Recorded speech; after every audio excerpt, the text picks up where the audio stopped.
Monday, and welcome back to another episode of the Purple Rain Podcast.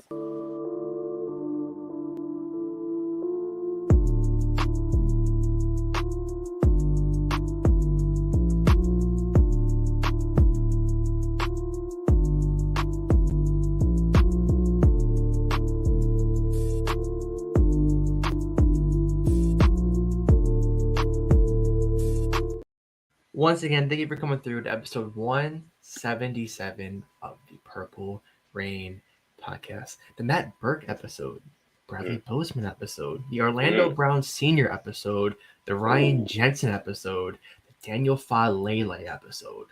A lot of good players on there. All right. 77 is a pretty underrated number in the Baltimore Ravens history. But thank you all for coming through on this lovely Monday. Kind of gloomy here. We needed the rain, though. So I'll take it.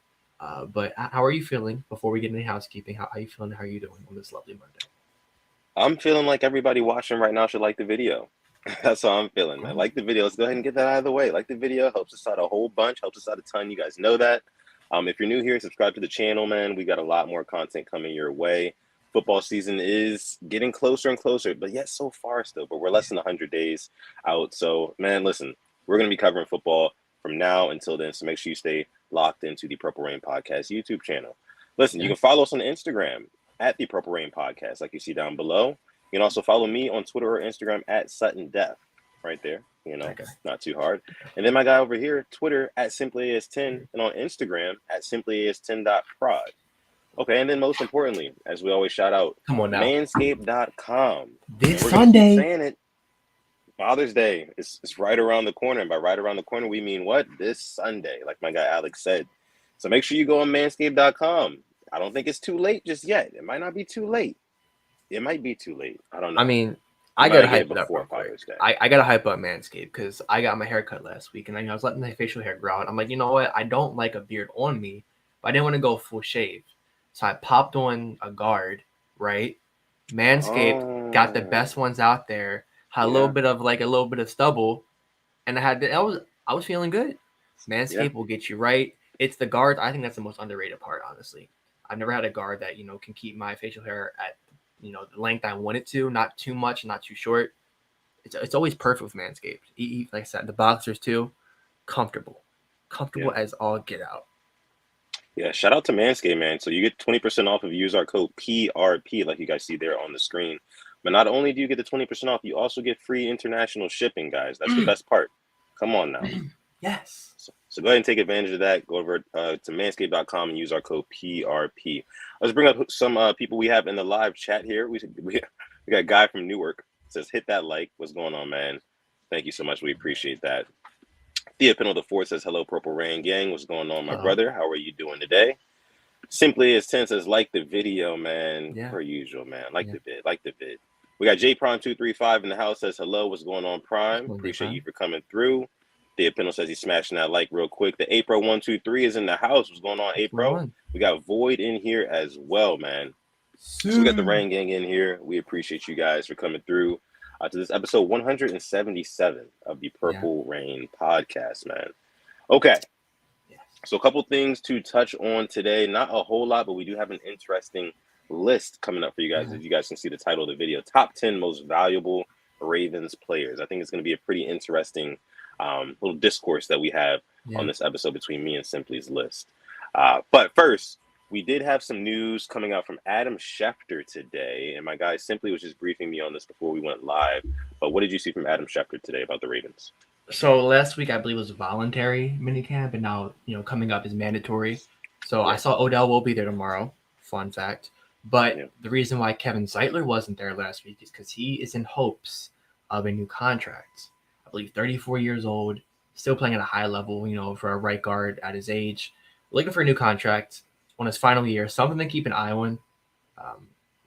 Obviously, he'll show up. It's mandatory. He doesn't want to face those fines, but that is kind of like a little bit of Ravens news. Nothing too major, but he is unhappy and wants, a new rework deal or probably a year added on. So just kind of a little bit of news for your Monday. Yeah. And very interesting news as well, because Kevin Zeitler, locking down that right guard spot ever since we got him 2 years ago from New York, he has been a kind of set it and forget it piece, man. And, that's the type of player that you want on your line, someone who's just going to hold it down. And that's what he's been doing. So I do see where he believes that he deserves, some extra compensation. That's totally fair, right? But is now the right time to do it? I mean, at least he's going to be there tomorrow for mandatory. I get, sitting out the week before. Hopefully it's nothing that, takes too much, distraction off the field. Hopefully it gets this resolved. They'll probably add a year, what we did with Calais Campbell last year. Yeah. Yeah. Hopefully. I mean, he's a solid player, man. Definitely would not want to, just let him go for nothing. So, no fine. Ravens, do what you got to do. At that age, performing at that high of a level. I don't think he gave up a sack all year either. Should have made the Pro Bowl, I think. So, insane. Yeah. Yeah. So, okay. Alex, are you ready to go ahead and get into what we came here to talk about on this episode? Yeah, I am. All right. Very ready. All right. Sounds good. So, in this episode, like we said before, this is going to be an episode that outlines the top 10 most valuable Ravens players in the humble opinions of one simply as 10 and sudden death. Listen, these lists are subjective, right? So there are opinions. So, you don't have to berate us for it. If you want to, it's fine. We expect, whatever you want to do. We're content creators. That's what we expect. But we have listen, biases. We want you. We do. We want you guys to also participate in this as well. If you are watching live right now, make sure you put your top 10 in the chat. I see as my guy Void already has. I mean, he's already. Me and Void are on the same wavelength. A lot of those names I have in mind. So okay. We'll talk about it. We'll talk about it. But listen, if you're not watching this episode live and you are part of the hashtag the replay gang. Replay gang is still the Rain gang. Yeah. Let me just put that out there. But if you typically watch the episodes after we go live, you are certified replay gang. And what I want you to do is scroll down to the comment section and put hashtag replay gang. Okay. Because we love seeing you guys from the replay gang. You guys who don't join the live show, we love seeing that you guys are still watching the episodes. So please do that. We'd appreciate it. It means a whole lot to us. So how we're going to do this, me and Alex are going to start at 10 and work our way down to the most valuable Ravens player. All right, so at number 10, let's go ahead and kick this off, right? Let's go ahead and kick this off. I'll go with my 10, then you go with your 10. Okay. And we each give our explanations. In chat, you guys just respond. Let us know if you agree, disagree, you think it's a good placement, bad placement. Let us know in the live chat. Let us know in the comments as well. So number 10 for me, I've got Kyle Hamilton. Okay. I've got Kyle Hamilton coming in at number 10, man. And the reason why I have him cracking the top 10 of most valuable Ravens players is because, one, he's dirt cheap right now. Still on a rookie contract, right? Two, he was a highly touted prospect coming out of Notre Dame, right? Yeah, right. Coming out of Notre Dame, he was a highly touted prospect. And number three, he actually was a highly rated safety last year, especially for being a rookie. So with all those three things packed together, I would definitely say that Kyle Hamilton has a lot of upside and a lot of bright potential, on this defense, especially as Mike McDonald works him into it a little bit more and he becomes more and more accustomed to game speed in the NFL. This guy's going to be nice for us. He's going to be really good. I mean, I think back to the fumble he forced in the playoffs last year. I mean, like, plays like that on some of the biggest stages are what you need from guys in your secondary, And speaking of the secondary, I mean, we don't have a slew of weapons back there. You know what I mean? It's really not. Like, Marlon Humphrey, if Marlon Humphrey leaves that cornerback room or that DB room, or say he gets hurt or something like that, all of a sudden the room's on fire. It's a bottom five defensive back room. Not counting safeties, but defensive backs, yeah, it is. Yeah. So I got Kyle Hamilton at number 10. That's my reasoning. Who do you got at 10? So for me at number 10, I'm kind of basing this off of, how valuable for this season and, I need them to play well. I couldn't pick. It was either between Owe or Ajabo, mainly just with the fact, young, but we need one of them to step up. And I'm going to lean towards Ajabo here. Kind of same reasoning as you. Highly touted coming out of college, cheap. And when he played last year, had a forced fumble, had a sack, and that was with no mini camp, no training camp. Hadn't played football in how long? Coming off of a torn Achilles, and he still showed me something more than some players did last year. I am very high on David Ajabo, so that's why I put. Oh, howdy, Alex. Nice to. It's not Alex. I'm sorry. I don't know the name, but his name is Ace. Ace. Sorry. Yes. Howdy, Ace. Yes. But yeah, so I'm gonna go Ojabo at 10 just because we do need him to have a big year, and from what we saw in like 3 or 4 games, he showed me something. So yeah. Okay. All objective. Once again. I like Ojabo at 8. Not at 8, but at 10. Like you said, I mean, he is highly touted prospect, and now Ace is, he's giving me a little bit of hell here. It's okay. Oh, good. Okay, it's okay. But look, I like what Ojabo brings to the table. Again, I think of that late game play that he made against the Bengals. That sack against Joe Burrow. I have a lot of hope, a lot of high hopes for David Ojabo, and I think that with your argument, I can see how he is, a top 10 most valuable Ravens player. Disclaimer right here. I don't have him in my top 10, but I will definitely give him an honorable mention. I'll give him an honorable mention. That's cool. Yeah. Cool. Okay. So let's go ahead and move on to number 9. So at number 9, this is going to be a guy that we just got done talking about. It's going to be Kevin Zeitler. Kevin Zeitler. And the reason being, your offensive line is the foundation to your offense, right? So the pieces that you have there are the kind of set it and forget it pieces, the pieces that you don't really hear their names called that often because they're doing such a great job. That's what Kevin Zeitler is for our team at that right guard position, kind of locking that down, being that anchor right there. We appreciate that a whole lot. And he's very underappreciated on this team. I will say that, So at number 9, I'm going to go with Kevin Zeitler. How about you? So for me, number 9, I have Justin Madubuike. I have, this guy who's now taking over. Calais Campbell is gone.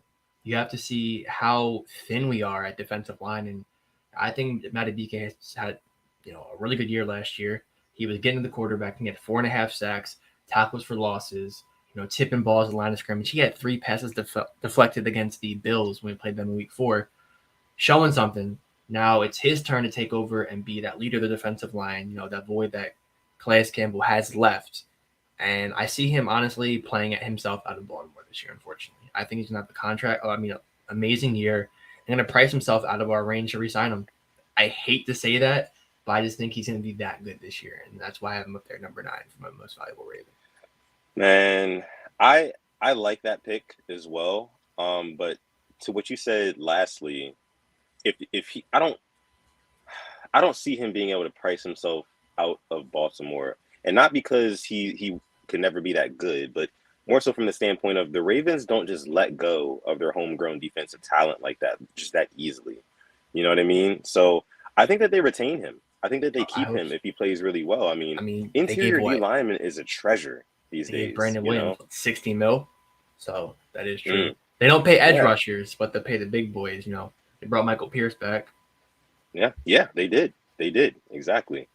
But I do like that pick, and I really do hope that Madubuike kind of takes that next step this year and really kind of fills that void of Calais Campbell, like you said, and starts being that X factor on the defensive line and making those big plays when we need them. So I definitely do like that one as well. So we're going to go ahead and move on to number 8 here. Number 8, I've got one, Tyler Linderbaum. Linderbaum, Ravens center, kind of for a similar reason, but also different than Kevin Zeitler. The similar reason being that, listen, man, ever since we kind of plugged him into that center role, didn't hear about snap issues at all anymore. Set it and forget it. Those are the type of pieces that you want on your offensive line. It just is. And Tyler Linderbaum is that guy, and he's also very young. We've got him on a dirt cheap deal for the next, 3 years? So 4 years. First round pick. First round pick, man. I love everything about that pick. In hindsight, I know we kind of exchanged Hollywood for him. But I love everything about the pick, man. It's giving Lamar more time, more opportunities to succeed, and I'm all for that. So at number 8, give me Tyler Linderbaum. How about you? I like that a lot. And also, we do have honorable mentions lists, so I'm gonna miss people that I probably like. Oh my god, why didn't I put them on there? You said Kyle Hamilton at 10. I'm saying Marcus Williams at 8. When he was out there, when he was out, I thought Geno Stone did a good job stepping in, but we didn't get the interceptions that we had from him the first 2 games. He had 3 picks in his first 2 games, had a pick against the Steelers, and even in the playoffs and the 2 games against the Bengals at the end, he had some really good pass deflections on Jamar Chase, reading the play. Honestly, he outsmarted Joe Burrow. He thought that, he led Burrow to believe he wasn't going to go and pick it up Chase, and he did, and knocked the ball out. He made some great plays. And if we can, have him out there for a full 17-game season, I mean, I don't think saying 7 to 8 interceptions is unrealistic. I think we need to get more turnovers, and when he's back there, they will occur. He is a ball hawk, and just some of them he made. The one-handed against the Dolphins, the center field play he made against the Dolphins, picking off Tua the second time, and even the one against Trubisky, just tracking the ball down, picking it off, toe tap in the end zone. I got Marcus Williams at 8. Full 17 game season to him. Pro Bowler. Bet on it. Marcus Williams is one that I heavily contemplated adding onto my list. I really did. Kyle Hamilton for me. Only reason I kind of gave the nod to Kyle Hamilton is just because he's on the cheaper deal, man. Okay. So I feel like in terms of value, I think that it's a little bit better with Kyle Hamilton. But I definitely see your case for Marcus Williams. Here's my reason for value. If you look at the highest paid safeties, Marcus Williams' contract is an absolute bargain compared to the guys above him and the play. I mean, I feel he's just judged by that one play he made, I think, as a rookie or second-year player with the Saints. Yeah. I see what Minka's making. I think what Derwin James is making, guys ahead of him. I'm like, wait a second. He's a better safety than them, So that value in his contract meant a lot to me. But, yeah, I mean, I wouldn't put Hamilton on my list, but he just missed out. Yeah, definitely agree there. Let me see. Let's go ahead and move on to number 7 on our list. And Ace is going to join me again for number 7. Fine. So number 7 is going to be Morgan Moses for me. Ooh. Morgan Moses, Ravens right tackle. This one might come as a little bit of a surprise to some people. But let me tell you, man, Morgan Moses is one of the most underappreciated Ravens on this team right now. I know he kind of started off the season a little bit shaky last year, but 2/3 of the season, he was one of the top right tackles in the league. If you look at, all the stats and the metrics and things like that. So that's who I'm going to go with at number 7 because I can just remember having Alejandro Villanueva at that right tackle spot and how horrible it was, right? So, yeah, that's why I've got Morgan Moses at 7. And Ace okay, agrees. I'm not going to talk too much about my 7 because it's Tyler Linderbaum. We just talked about him. So I think what took him to 7 was that center position. And like I remember you always told me, the center is the only other player who always touches the ball on offense, center and quarterback. Yeah. So having him as my 7 and having him just snapping the ball every play, I had to put him there. So I will go on to my number 6 player. I have a wide receiver here. And this player to me, we gave him a contract that honestly is insane to think about. That's Odell Beckham Jr. Right now for me, you give that man all that money.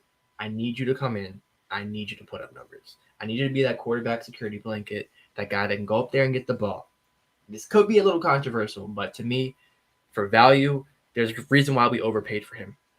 You cannot say that what we gave him was fair. We overpaid because we were that desperate and we needed him. I'm going to go Odell at 6. Yeah, no, that's a good take, especially when you consider that we technically did overpay for him. We need him to produce on this offense. I mean, for years we've been talking about how the receiving core is just not up to par in terms of like just overall talent. So that's what we did. We paid a little bit extra for that talent factor, and Odell has that. So I can definitely see how you put him in the top 10 for sure as well. Hell, he might be in the rest of my top 10. You never know. Stay tuned. Right? Okay. Stay tuned. All right. So at number 6 for me is going to be Roquan Smith. Roquan Smith. Just paid him a big old bag of money, right? To sit along a Patrick Queen, who was going to be our homegrown talent. Hopefully he still is our homegrown talent at linebacker. But the fact that we did pay him all that money, Roquan Smith, he's got to ball out. Hell, he was balling out last season. So I do expect him to kind of continue to take steps forward in this Mike Macdonald defense and scheme. So that's why I'm putting him at number 6 in my top 10 most valuable Ravens, because he is a key piece on that defense. You'll hear his name called every Sunday. The broadcasters will be saying his name on multiple drives, things like that. He'll be impacting the game heavily. So I got Roquan Smith at number 6. Okay. I like that. I liked it a lot. And, just seeing him, already being there early, he's really embracing the Baltimore community just throughout the first pitch of the Orioles game. It's small stuff like that honestly wins me over as a fan. I know you can call it corny, cliche, but kind of doing stuff like that, really shows me that you're invested in this team and in this city, which to the normal fan like me means a lot. And what is going on in Huddle Up Films? And yeah, it's Boz. Glad to see you in here. Yep. All right, moving on to number 5. Who do you got? Top 5. Okay, we're getting down to the nitty gritty here. Okay, top 5. All right. So number 5, I've got Ravens tight end Mark Andrews. Mark Andrews, kind of Lamar's unofficial number 1 pass catcher, number 1 receiver, whatever you want to really call it. Lamar Jackson's security blanket, right? So Mark Andrews, we already paid him a contract. We already gave him a contract, and he is steadily, I don't want to say outperforming the contract, but he's really like right there. I mean, he's right at the level, like he's earning all his money, every penny. So that's kind of the main reason why I want him on this list of top 10 and, furthermore, top 5 most valuable Ravens, just because when we are in a pinch, or when Lamar Jackson is in a pinch, we have seen him, get bailed out by Mark Andrews multiple times. Alex, what was the game where it was Mark Andrews was deep? He went deep. I think it was against the Browns, I want to say. And he got interfered with, pass interference. Yep, he still caught it. That was Sunday night game he took over. Yeah. Yeah. That was a Mark Andrews masterclass. Yes, exactly. Plays like that will get you on the top 10 list alone, just by itself. But just the fact that he is the guy, like, and everybody across the league knows that, hey, look, if you're playing the Ravens, you got to watch out for number 89 in the passing game. So, because he's going to be a part of it, a big part of it. So, give me Mark Andrews at number 5. Who you got? Yeah. So I feel bad because I wanted to put somebody else here. That was another receiver, but I wanted to put Bateman here. I really did, but I didn't. I put Roquan Smith. Okay. For the same reasons as you. I mean, this guy, you traded a second-round pick, and for the Ravens, trading a second-round pick is a big deal because they go crazy for their draft picks. They didn't want to trade 6 fourth-round picks a couple years ago. Yeah. And so what we gave up, and to make him the highest-paid off-ball linebacker, you got to be in top 5 for me. You are going to be the face of this defense, whether you like it or not. It's your defense now. Roquan Smith, number 5. Okay. No, yeah, I mean, I like that. And you said it's his defense now. I mean, they're kind of giving him the keys, right? Without officially giving him the keys, because he's not going to be wearing the green dot, I don't think. I wouldn't imagine, right? I don't know, like, the whole green dot. I've heard it's really not that big. Like, it's not that big of a deal, but it is a big, maybe we just overrated it as fans. Who knows? I mean, you would think that it's a big deal, right? Kind of a big deal. Like, if you're the one who's responsible of taking the direction from the coaches on the sideline and communicating that to the guys on the field, that's a kind of an important role. You have to be a really good communicator in order to do that, so. I remember, I think Patrick Owasi was wearing it one time, and, like, the defense was, like, really bad, and they switched it, and then, the defense kind of turned things out. I don't know if that was 2019, then Bynes took it over, or Clark. I'm not too sure. I remember, like, one of the linebackers was wearing it and wasn't good. So. Okay. All right. So, number 4. Yes. Number 4. I've got Marlon Humphrey. Got Marlon Humphrey at number 4, man. Like we talked about, if you rewind this podcast about 15, 16 minutes, I literally said, I mean, the Ravens DB room is not bad, but if you take Marlon Humphrey out of that DB room, all of a sudden the room's on fire. So with that being said alone, I think that he is one of the most valuable Ravens, especially when you consider how many great wide receivers there are in this league and how popular that position has always been and is still growing to be, So you need a lockdown corner. And we have that in Marlon Humphrey. Does he hold sometimes a little bit? Does he get a little bit too physical sometimes? Yes, he does. But he's as scrappy as they come. And, for the most part, he locks guys down, So Marlon Humphrey, especially in division, in a conference that has all these crazy quarterbacks, not to mention the wide receivers, but the quarterbacks, Patrick Mahomes, Justin Herbert, Aaron Rodgers now. I'm just rattling off a couple, Josh Allen, Joe Burrow, all these guys, man. You have to be able to defend deep, intermediate, deep, short, all that. And Marlon Humphrey is one of the best in the game at doing it. So give me Marlon Humphrey at number 4.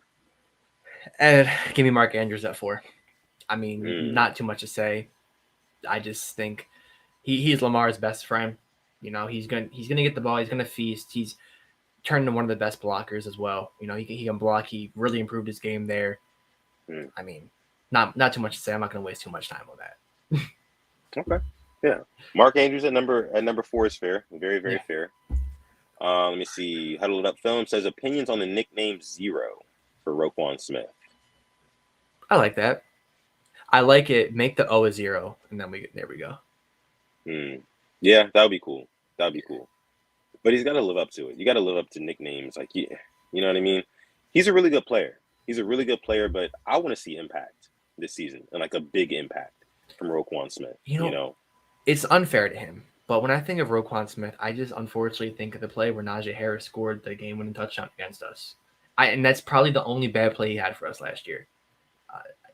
And that I should be thinking about the interception he had, or his big plays he made. But small stuff like that, just improve on it. And then, because to me, I still think Fred Warner is the best linebacker in the league. I think Roquan's number 2. So I want to see him take over that number 1 spot this year. Yeah, absolutely. All right, so we're going to go ahead and get into our top 3 most valuable Ravens players. Okay, so I'll start. Number 3, I've got left tackle Ronnie Stanley. Okay. I got Ronnie Stanley, man, and we've talked a lot throughout this list about guys who are getting paid a bunch of money, and guys who are still on cheap deals. Ronnie Stanley happens to be one of those guys who's getting paid a bunch of money relative to the position he plays. Mm-hmm. So therefore, and he's also, by the way, he's really, really good at left tackle. So if you're protecting my quarterback's blind side, especially in an offense that's supposed to be more throwing, less running, Ronnie Stanley is going to be more valuable than ever this season. So that's why I have him in my top 3. And that's all I got to say about it, really. Ronnie Stanley at number 3. Cool. Marlon Humphrey, number 3 for me. I'm just going to go back. He didn't get the touchdown all last year. And yet he's still not included in people's top 10 defensive backs list. He is top 5, top 3. If we're going off of last year, he has to be top 3. I'm sorry. He didn't give up 1 touchdown. Honestly, I think he had 1 bad game, and that was the game against the Steelers, and we still won it. So, and like you said, if he were to go down, knock on wood, the cornerback room is in shambles. So that means Rock Ya-Sin, who was on the street in April, May, is your cornerback 1. Yeah. And I'm not happy with that, because I just can't sit here and I want Rock Ya-Sin to be good, but we cannot sit here and act like he's some shutdown guy. He was on the street for a reason. So Marlon Humphrey is just very valuable. He can lock down any receiver in the league. He locked down Jamar Chase this year. He's that good. Number 3, Marlon Humphrey. Okay, respect. I had Marlon Humphrey at 4, so we're kind of close in where we've got these guys ranked. Yeah. All right, so number 2. This should be a very interesting one. I'm very curious to know your answer to this one. I feel like I do. I feel like once it gets down to 2 and 1, it's like, okay, obviously, right? Yeah. But number 2 for me is going to be Justin Tucker. It's going to be J Tuck. A lot of us Ravens fans are very spoiled with one Justin Tucker. I mean, we can be on an offensive drive where we get the ball, that we push the ball down to the 35-yard line. It's like, okay, no problem, cool, right? 4th down, 4th and whatever, no problem. Just try Justin Tucker out there, and it's 3 points, cool. A lot of other teams or fans of teams in the league cannot say the same. A lot of other fans of other teams have it in their mind, okay, we have to get to the 25 instead of the 35 in order for us to have a shot at a field goal. And that is such a luxury in this league that I feel like not a lot of people, kind of pay attention to. So, and Justin Tucker, best kicker of all time, don't at me, number 2 on the Ravens most valuable players list. Extra points, I mean, for some teams, it's kind of a worry. He'll miss some, but he is probably going to miss 1 or 2 the whole season. Now, I feel bad because he was in my honorable mention. I should have put him on there. I just wasn't thinking like that. He should be on mine. I got to say that he should be like 6 or 7. I feel bad for not having Bateman on here because I have a great reason as to why Bateman is valuable. But for me, number 2, because when he was not playing, it was evident how bad this position was. For me, it's Ronnie Stanley. It has to be. I think. Okay. Once again, I think he's probably the 2nd best left tackle in the league behind the player that plays in San Francisco, Trent Williams. He is. You just cannot talk about how valuable he is to this Ravens offense. When he is there, you don't have to worry about the left side. He shut down Nick Bosa. He shut down TJ Watt. Shut down Myles Garrett. I think he's only given up 5 or 6 sacks in his whole career. He was drafted in 2015. you cannot put a price on that. Yeah. Ronnie Stanley, my number 2. Yeah. I mean, I'm sorry. I he's that valuable to me. And when we were wondering who was going to come back in 2021, we had who do we have playing there? We had Villanueva at left tackle. Then we had Macari at right tackle. Yeah. And we had him playing against the Raiders that one game, and it just wasn't right. And he still was better than most of the line playing with a messed up ankle. Yeah, I mean, Ronnie Stanley is a very valuable piece to a top 3 NFL offensive line. I mean, you look at the offensive line rankings from last year, the Ravens were undoubtedly top 5. I mean, I can't really think of a whole lot of other offensive lines that were better than the Ravens. Maybe like the Eagles, Yeah. But other than that, like the Ravens had a really solid O-line. That's why you saw a lot of O-line players on my list as well. I mean, Ronnie Stanley, Tyler Linderbaum, Kevin Zeitler. Like, we need these guys. I bet you if Ben Powers was still here, probably the whole offensive line probably would have been on there. You had 4 out of the 5. Yeah, left guard is that one spot we're still trying to kind of solidify. We don't know if it's going to be John Simpson. We don't know if it's going to be Cleveland. We don't know if it's going to be, we don't know who it's going to be. So they were really in Falele there. Falele, yeah, he's been getting some reps there. So we'll see about that. But that takes us all the way to the number 1 most valuable player on the Baltimore Ravens. And I think there's a general consensus here.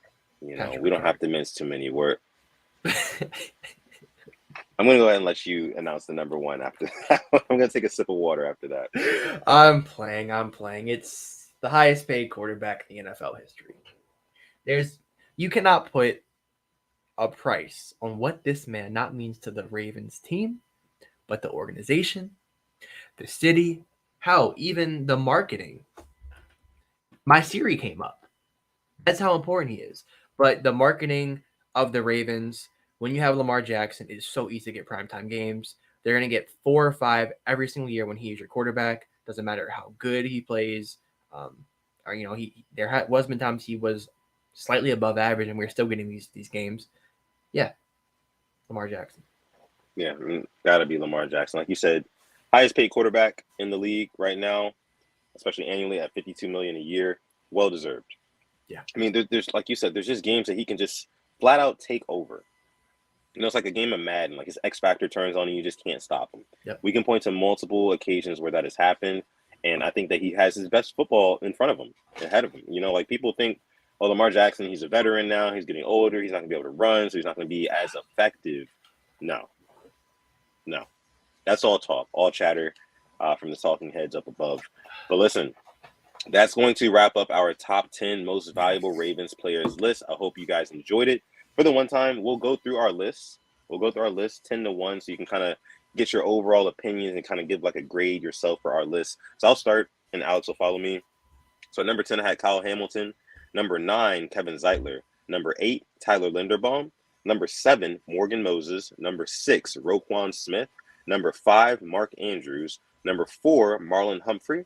Number 3, Ronnie Stanley. Number 2, Justin Tucker. And number 1, Lamar Jackson. That was my top 10 most valuable Ravens list. Let me know what you think about it in the comments and live chat. But Alex, who was your top 10? So my 10 was David Ajabo. My 9 was Justin Madubuike. My 8 was Marcus Williams. 7, Tyler Linderbaum. 6, Odell Beckham Jr. 5, Mark Andrews. 4, Roquan Smith. 3, Marlon Humphrey. 2, Ronnie Stanley. And 1, Lamar Jackson. I do feel bad for not having Justin Tucker on there, but when you think about valuable, yeah, he has to be on there. So that is my thought. Rashad Bateman almost made it instead of Odell, just because I thought about how good, Lamar is when Bateman is healthy.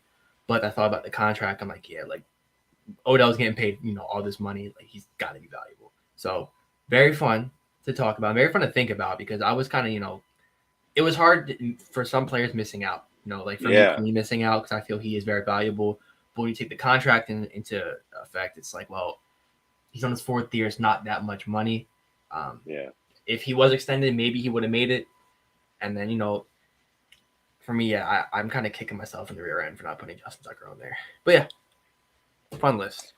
Yeah, very fun list. I mean, for a second, I kind of struggled with not sliding in a guy like Gus Edwards at number 10 or something like that, but I'll give him like one of my honorable mentions, Yeah. April123 says, can't forget about wide receiver 1, Pat Ricard. Yeah. Is this a Greg Roman burner? Is that what this is? G-Ro, is that you? Oh, man, just kidding, April. Just kidding. Okay. So I think we're going to go ahead and leave it there for this episode of the Purple Rain podcast after our top 10 list. We're going to catch up with you guys again on Thursday, but be sure to, watch the YouTube shorts throughout the week because they will be coming out. NBA Finals, Game 5 is tonight. The Nuggets might be able to close it. So if they do, expect a reaction video. That will be up as well. Make sure you follow us on Instagram at the Purple Rain Podcast. Like you see down below right here. You can follow my guy over here, SimplyAS10, on Twitter at SimplyAS10, or on Instagram at SimplyAS10.prod, and on TikTok at SimplyAS10. Just as simple as that. Yeah. And you can find me on Twitter or Instagram at Sutton Def. Public service announcement. If you guys like listening to UFC talk, MMA talk, I'm actually about to go on a Twitter space. It's actually storming really hard outside right now. Wow, it's crazy. I thought that was just a sound effect. Wow. No, that's actually like it's storming. It's raining. How fitting the show. Yes. But well, look, man, if you like UFC talk, I'm actually about to do a Twitter space at 7 o'clock. So if you follow me on Twitter at Sutton Def, you can join that Twitter space. I'll make you a speaker so we can chop it up about UFC. Tons to talk about in that universe. So make sure you follow me on Twitter and Instagram so you can get into that. And with that being said, I'm going to let my guy Alex take us out. Thank you to everybody who came through episode 177. If you made it this far, part of the replay gang, let us know. Comment #replay gang. Don't try to roast us too hard. Like you said, it is objective. So, you may think somebody's more important or more valuable than the other. All good. You just respect each other's feelings. But as always, stay positive, test negative. Yeah, and never, ever, ever forget, even on the rainiest of days, to call God. It's in episode 177 of the Purple Rain Podcast.